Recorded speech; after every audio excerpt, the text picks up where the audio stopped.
Hi guys, my name's Julia. Welcome to Book Time. Today I'm doing my top 10 books of 2019.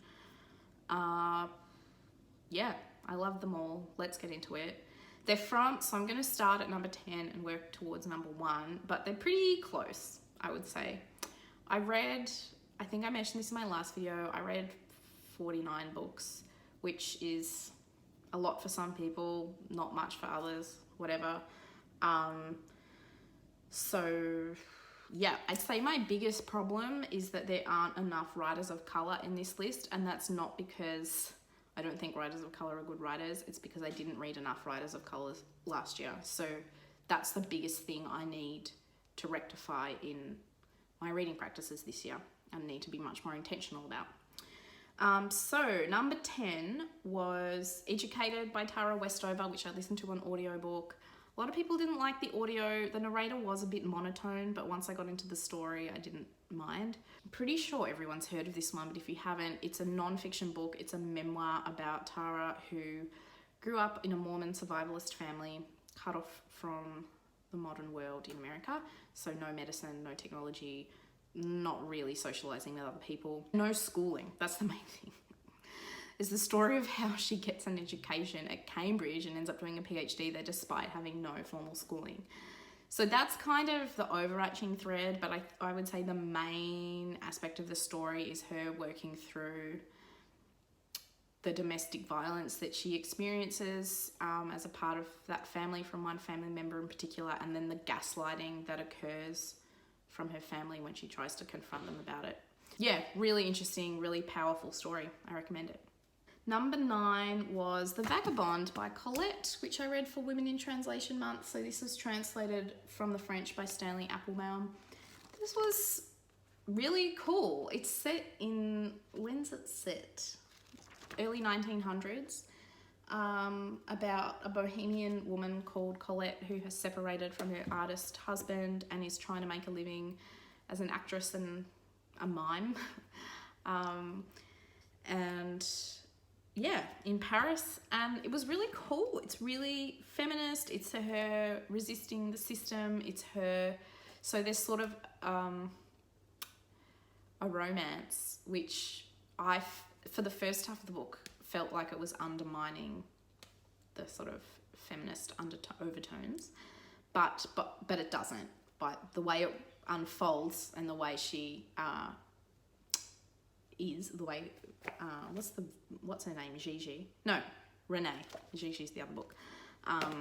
Yeah, it's really cool, really powerful, really funny, and it's just so interesting that this was written in 1910 and a lot of struggles that Colette writes about articulated so much some of the things that I've experienced or people I know or have read about have experienced today. So, which is alarming in some ways, but also just, yeah, because a lot of stuff hasn't changed. But it's also interesting to think about the way things have changed. Anyway, I really enjoyed this. It was really good. I should note, I can't remember, I think I gave this 5 stars, but not all of the books on this list were 5 stars. And there are some books I gave 5 stars that I didn't include. And it's not because they weren't good books. It's just that when I actually reflect on the year and think about what has stayed with me, it wasn't necessarily the books I expected. So that's cool. So that was number 9. Number 8 was The Lebs, which I read on my Kindle by Michael Mohammed Ahmed, an Australian writer. And yeah, it was really cool. It was, it's set in Sydney. It's about Lebanese youth culture and masculinity essentially. So it's narrated from the point of view of a guy who is less stereotypically masculine than the other. This is my masculine. That's my scare quote for the day. No, I meant this. Masculine. I don't know what's wrong with me. Than the rest of his peer group. And there's an element of queerness in his story. Like, I don't think it's ever said explicitly that the narrator is queer, but you sort of get that vibe.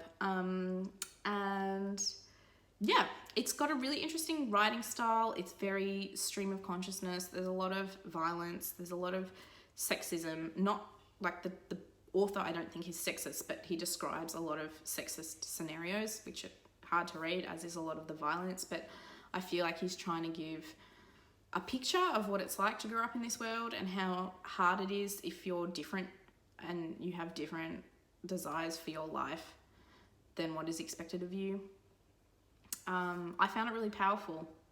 It was good. I've done a review video of it, so if you want more detail, I'll link it down below. Number seven was The Lost Man by Jane Harper. I feel like a lot of people read this too, so I just need some Coca-Cola. I know it's not very good for me, but it's very hot here today, so I need something to cool me down. Yeah, The Lost Man by Jane Harper. Pretty sure most people have heard of it. She's another Australian. She's a crime writer.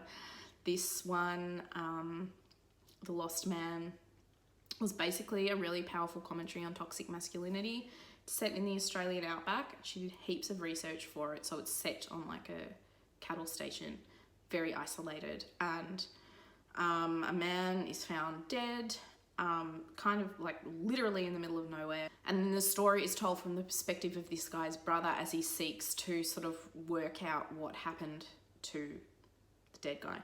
And as you move through the whole process, you learn all these different family secrets, and yeah, it was good. It was a really good thriller. It was a really good mystery. I didn't predict the ending. The ending was really powerful. The whole story was really powerful. I recommend it. It's actually stayed with me a lot more than I thought it had. And initially I gave this book 4 stars, but I think I will bump it up to 5 because it was good. And I really recommend it without hesitation. Number 6. Oh, this was the rest of them were really hard to put into order. So I've got it here. And like, this could have also been number 1. So, I don't know. It's from The Wreck by Jane Rawson. Another Aussie. I read a lot of Aussie books this year. I do every year. Again, this has been very popular on BookTube. Mostly, I think, thanks to Simon Savage, who basically helped get it published in the UK. So go, Simon, for supporting Aussies, as you always do. And this is just so... I thought this was going to be historical fiction. It is. It's also speculative. It's also sci-fi. It's about a real shipwreck. Happened in the 1800s in Australia, and a man who survives, who is like the author's great-great-great-grandfather or great-great-great-great-grandfather or something. And also who survives is this being from either another dimension or another planet or both, who can change shape. And it's basically about their relationship.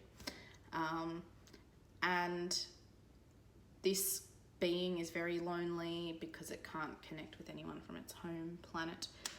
This man is very lonely because he survived this traumatic experience. Anyway, I would say it's about loneliness. It's about connection. It's about how do you connect, how does trauma affect your relationships with your family, with your friends. It was incredibly surprising. It went so many places I did not expect it to go. Every chapter I just thought, whoa, this is so wild. But in saying that, sometimes that happens and it just makes the book really unbelievable and terrible. This just worked so well. I know it's not for everyone. If you don't like sci-fi or speculative stuff, you won't like it. But if you are into it, I really recommend it. It was incredibly good. I loved it. This could have been my number 1. I don't know, it's really hard to rate books. Number 5, I'm going to have both of these together. I just talked about this in my recent wrap-up for 2019. I'm going to put both of them. It was the Ottilie Coulter books from the Narrowway trilogy by Rhiannon Williams. Really fun, middle grade fiction with a female character. I don't want to talk about it too much because I did already in my other video, but basically she has to pretend to be a boy to get into this hunt that hunts all these monsters to sort of protect the realm. Yeah, it's got a really great story, really action-packed, fast-paced, lots of great like flying and fighting scenes. But thematically, it's definitely about, the importance of staying loyal to your friends. There's a lot of really interesting stuff about friendship in these books and relationships. But I think the main thing is definitely exploring the idea of gender roles, where women have a particular role and men have a particular role, or girls and boys, and basically how they're nonsense most of the time. So, yeah, it's good. It's really good. I recommend them. If you have kids, give them to your kids. Number 4 was All My Goodbyes by Mariana Dimopoulos. This I read for Women in Translation Month. I can't remember the translator's name. I'll put it up on the screen. This was another one I gave 4 stars to, but maybe I'll bump it to 5 because it's really stayed with me. This was also about trauma and told in a really cool way. As I can't really remember, it was a while ago, but I know that I loved it. It's narrated from the point of view of this woman, and it's called All My Goodbyes because every relationship she forms, basically in different countries around the world, she leaves because she doesn't want to be settled in the one place. But essentially, it's a story about escaping yourself, of course. And I'm not spoiling anything by saying that, but it's also about trauma and memory and how memory works and whether memory is reliable or not, particularly when it comes to trauma. And yeah, really cool. It gets pretty dark and the ending was really good. I haven't done a very good job of explaining it. I'll link the video down below where I talk about it more, the wrap up from Women in Translation Month, but it was really, really good. And it's quite short. You could probably read it in a couple of sittings or one sitting if you've got the time. So yeah, definitely recommend it. Number 3, I also just finished in December and talked about in my other video, was Wilding by Isabella Tree, that I listened to on audio. So good, describing the process of rewilding her and her husband's estate in Sussex.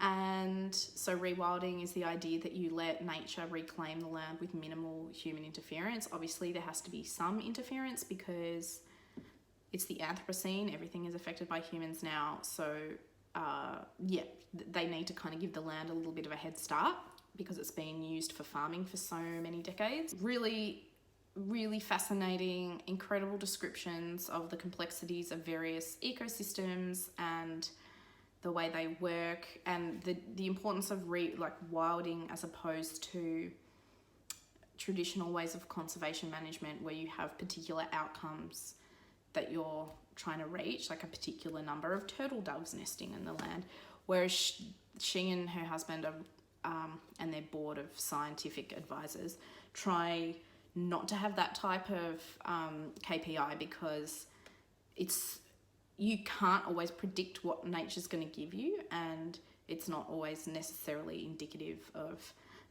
the overall success of a particular ecosystem if you measure it just on one species, if that makes sense. I'm doing a bad job of explaining it. She does an excellent job of explaining it. It is very evidence-based. It's not a memoir. I definitely think it's more of a case for rewilding. Lots of statistics, yeah, lots of going over the science. So I think if you find it dry, just skip those bits till you get to where you're interested again. Because her descriptions of the ecosystems and how of oak trees and butterflies and all these, and fungus and all these things and all the ways they work together, it was so interesting. I loved it. I am recommending it to everyone, and I'm going to buy a copy for my husband so he can read it because I loved it, and maybe I'll reread it too. Number 2 was another non-fiction. It was Becoming by Michelle Obama. I loved it. Again, listen to it on audio. She narrates it. She is excellent. It was so good. Her story is so interesting.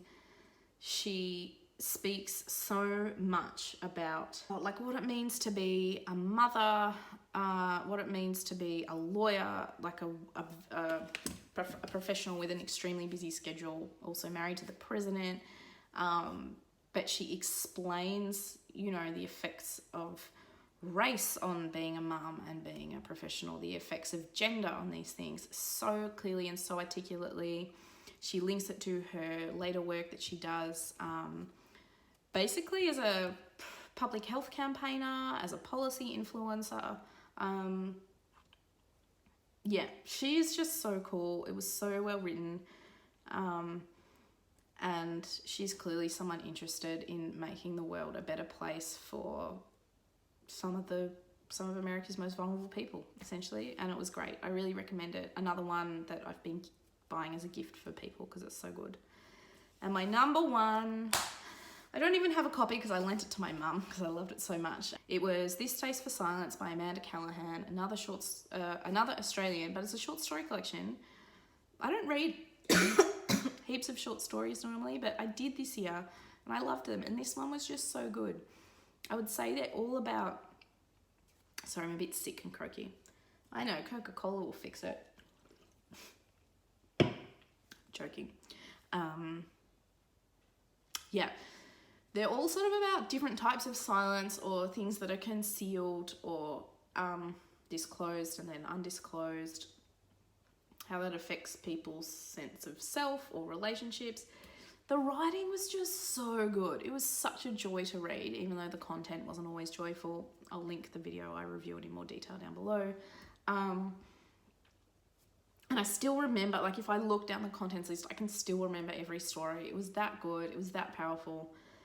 It was so articulate. I wanted to write more books.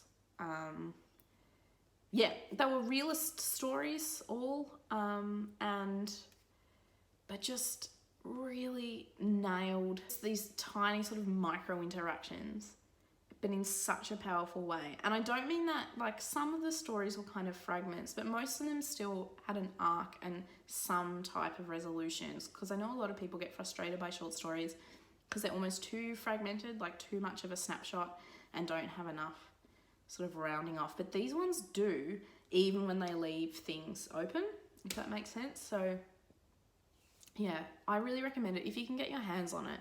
It was released by an independent press here in Australia, but I think Sean read it. So if he can get it, you can. Maybe it's on Scribd or something. And I really recommend it. That was definitely my number one. But again, like, it was hard. It was hard to rank these books. All right, guys, I'm going to go and finish my Coca-Cola and try and catch up on everyone else's top 10 of 2019 videos. Okay, bye.